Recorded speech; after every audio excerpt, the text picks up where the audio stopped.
సూర్యాపేట జిల్లా కేంద్రంలో నూతన సంవత్సర వేడుకలు ఘనంగా జరిగాయి. అరవింద మాత ధ్యాన కేంద్రంలో నిర్వహించిన సామూహిక ధ్యానంలో మాజీ మంత్రి జగదీష్ రెడ్డి పాల్గొన్నారు. అనంతరం ఎమ్మెల్యే క్యాంపు కార్యాలయంలో ప్రజలను కలిశారు. ఈ సందర్భంగా బీఆర్ఎస్ శ్రేణులు ప్రజలు జగదీష్ రెడ్డికి శుభాకాంక్షలు తెలిపారు.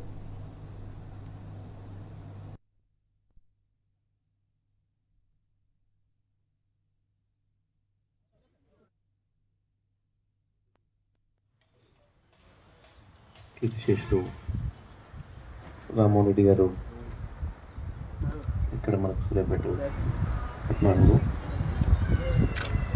అందుబాటులోకి తీసుకొచ్చిన ఈ మాతా అరవిందుల వారి కేంద్రంలో 40 సంవత్సరాలుగా నిరాఘాటంగా ఈ ధ్యాన కార్యక్రమాన్ని విజయవంతంగా కొనసాగిస్తూ 41వ సంవత్సరంలోకి అడుగుపెట్టిన సందర్భంగా నిర్వాహకులకు అందరికీ ముందుగా ధన్యవాదాలు తెలియజేస్తూ మాతా అరవిందుల వారి సందేశాన్ని కూడా ఇప్పుడే జాగ్రత్తగా వినిపించారు.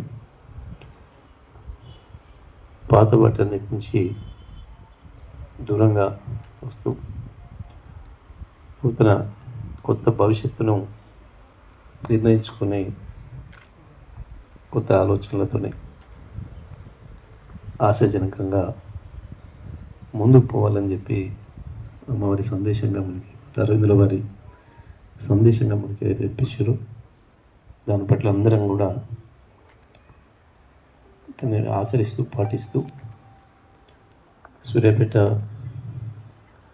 పట్టణ భవిష్యత్తుకు కానీ నియోజకవర్గ భవిష్యత్తుకు కానీ తెలంగాణ రాష్ట్ర భవిష్యత్తుకు కానీ ప్రపంచ మానవాళి కొరకు అందరి కొరకు అమ్మవారి అరవిందుల వారి సందేశం ఉంది కాబట్టి వారి సందేశాన్ని తీసుకొని ముందుకు పోదామని చెప్పి తెలియజేస్తూ ఇక్కడ వచ్చిన మిత్రులకి అందరికీ కూడా నూతన సంవత్సర శుభాకాంక్షలు.